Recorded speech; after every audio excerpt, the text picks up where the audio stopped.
दोस्तों, आधुनिक भारत के इतिहास का एक ऐसा हिस्सा जहां से शायद ही कोई एग्जाम प्रश्न न बनाता हो, उसी को कहते हैं INM, इंडियन नेशनल मूवमेंट। हम लोग इंडियन नेशनल मूवमेंट को कुल मिलाकर के 3 स्टेज में पढ़ने वाले हैं। सबसे पहला स्टेज, जो भारतीयों ने अंग्रेज़ों के खिलाफ जो नीति अपनाई, वह उदारवादी तरीके से इन्होंने अपनी बातों को रखा। लेकिन उदारवादी तरीके से वो लोग बात मानने वाले कहाँ थे। कहते हैं लातों के भूत बातों से नहीं मानते। तो फिर भारतीय राष्ट्रीय नेताओं ने 1885 से लेकर के 1905 यानी बंगाल विभाजन तक का जो टाइम पीरियड था इनका, वह उदारवादी चरण था।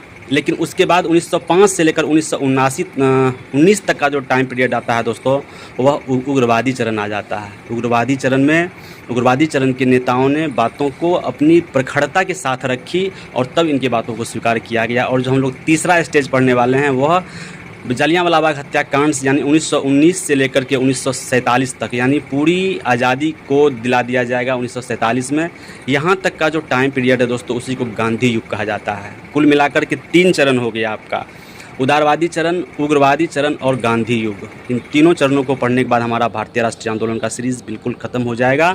हम लोग इस सीरीज़ में हर बातों की चर्चा तो नहीं करेंगे, लेकिन उन चीज़ों की चर्चा ज़रूर करेंगे जहाँ से क्वेश्चन बनते आए हैं, जो महत्वपूर्ण चीज़ें हैं। अगर आधुनिक भारत INM को पूरी तरीके से पढ़ाया जाए तो 50 घंटे लेक्चर भी दें तो उस पर कम पड़ सकता है। बहुत बड़ी हिस्ट्री है। आप एक किताब को पढ़ते हैं तो आपकी एक भावना जगती है, आप अनेकों किताब को पढ़ते हैं तो आपके दृष्टिकोण बदलते हैं, आपके शब्द बदलते हैं, आपका कोट्स बदल जाता है।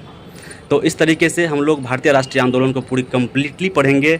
सबसे पहले हम लोग उदारवादी चरण से स्टार्ट करेंगे कि उदारवादी चरण में कौन कौन से नेता थे, उन नेताओं का भारतीय राष्ट्रीय आंदोलन में कितना महत्व है, क्या उनका प्रभाव पड़ा, हर चीज़ की हम चर्चा करते चलेंगे। ये भारतीय राष्ट्रीय आंदोलन की सीरीज़ की पहली वीडियो है। नेक्स्ट वीडियो आप सबके लिए ज़रूर आएगी, आप लोग देखते रहेंगे। धन्यवाद।